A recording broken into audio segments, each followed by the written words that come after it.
یک زن نزد رسول اکرم صلی الله علیه و سلم آمد. یک زن گفت حبیب خدا،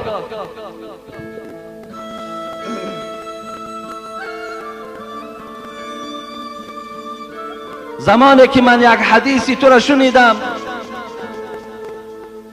شوهر کردن را ترک ساختم. حبیب خدا گفتن چه حدیث بود؟ چی شنیدی؟ برای چی از این نعمت شوهر دست میکشی؟ شوهر بسیار نعمتی خوب است. پروردگار زنی شوهردار و مردی زندار را دوست می‌دارد. و حبیب خدا گفتم بدترین جوان پیسر و بدترین جوان دختر آن جوان پیسر و جوان دختری هست که شوهر نمیکنند، زن نمیگیرند. چرا تو دست میکشی؟ حضرت گفتن آخر شما گفتین اذا نظرت علیها سرتک. ای حبیب خدا، شما گفتین بهترین زن همان زن به حساب می رود که وقتی اگر شوهر در جمال او نگاه کند، از تبسم زن، از معامله زیبای زن، از چشمهای پر از مهری به شوهر داشتگی، وقتی شوهر که خوشحال می شود این زن بهترین زن است. پس حبیب خدا، یکی مبادا یگان روز این شوهر به من نظر کند و از این چهره من خوشحال نشود، از این چهره من ناراحت شود، پس من بدترین زن هستم و من در پیشگاه پروردگارم قدر و شرف خود گم میکنم. تصور کنید برادر عزیز، بگید با یک نظر کردن که حبیب خدا گو وقت شوهر در جمال زن نگاه کند و زن با یک تبسم شوهر خود استقبال گیرد، چهرش خندان کند، تروشی و قواق روی خود دور کند، حبیب خدا گفتن بهترین زن تو هستی. و این زن از این ترسید که مبادا یگان روز از جمال من این شوهر من راحت نکنه. برادر عزیز و گرامی، بیاین مقایسه کنین با آن زنهایی که شوهرها را با روی تروش و با قواق گراندگی پیشواز میگیرند. شما بیاین مقایسه کنین با آن مردهایی که نسبت زنهای خود نفرت و دشنام و قهر دارند. شما یک خدا ترسی این زن مقایسه کنین با این خیل نیت، با این خیل عمل، بیشک این زن جنتی است. برادر عزیز، زنهای ما و شما، من همه را در نظر ندارم، زیرا ما زنها را بسیار حرمت میکنیم، زیرا همه پیغمبرها از زنها به دنیا آمدند.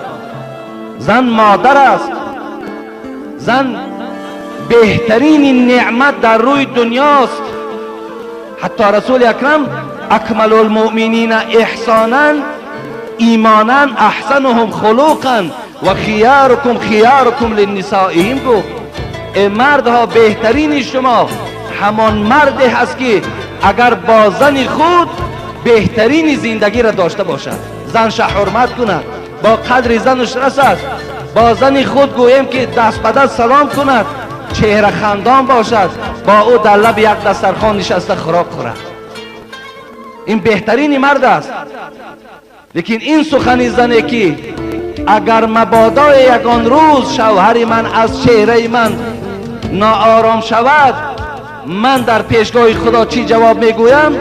امروز از روی شکایت هایی که به من می آید، من همین مقایسه کردنی هستم که امروز زنهای ما میدانم که از حساب نادانی است، از حساب آن است که سخن خدا و رسول به گوش اینا نرسیده است، و الا اونها البته هیچ وقت به احترامی نسبت شوهرها نمی کنند.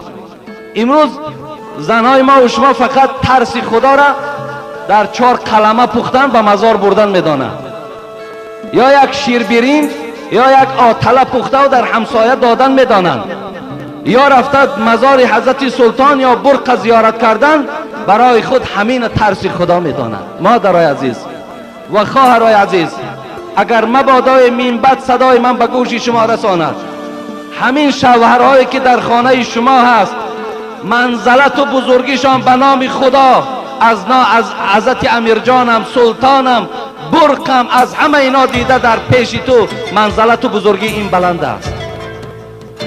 این منزلتش بزرگ است. تو آن کلمه هایی که زیبایی که میپذی و من میدانم به نیت خوب میپذی، تو به اخلاص میپذی، لیکن همونا را در پیش همین بزرگوار که شوهری توست گذار، همین خورد در حق دعا کند، انشاءالله تو بیشک جنتی. یا شیر برنج یا دیگر نوع خوراکی نباشد، تو برای شوهرت مهیا کن، انشاءالله مزار تو همینن، بزرگوار تو همین شوهر هاست. در مردم ما و شما تاجیک یک مثل است، آبی نزد دری میگن آبی در لایاوه. مقصد آبی نزد در لایاوه، مقصد آن چیزایی که در پیش ماست، آن کسانی که در پیش ماست اونا قدر ندارند، دورتری او قدر دارد. لیکن مادری عزیز، جنت تو در پیشت است، همون شوهرت است. تو هیچ جا نرو، یگان جا طی نکن، فقط دنبال همین بگیر، دعای همین بگیر. بیشک در روز قیامت به نام خدا همچون مادر سلامت میدی، هم که تو در جنتی. من این از نام خدا و رسول برای تو گفته ایستادم. بعضی انسان ها عقیده دارن که یک حضرت برق زیارت کردن گویم که یک حج در نامه اعمالت نویسانده میشد، حالان که این هیچ اساسی نداره. برادری عزیز، خواهری عزیز، مادری عزیز، شوهرت زیارت کن، شوهرت طواف کن، به قدر شوهرت برس. حضرت برقم همین است، حضرت سلطانم برای تو همین است. این بهترین نعمت برای توست.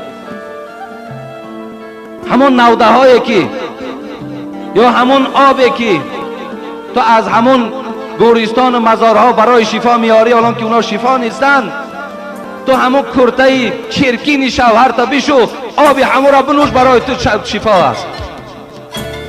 آب همون برای تو شفا است. همون سنگ های بی معنی که تو رفته با دستای نازکت اونا را زیارت میکنی و میمالی، همون را در پشت شوهرت بمال، همچنان است که تو خانه کعبه را زیارت داری. این از حرمت شوهر، این از به قدر شوهر رسیدن.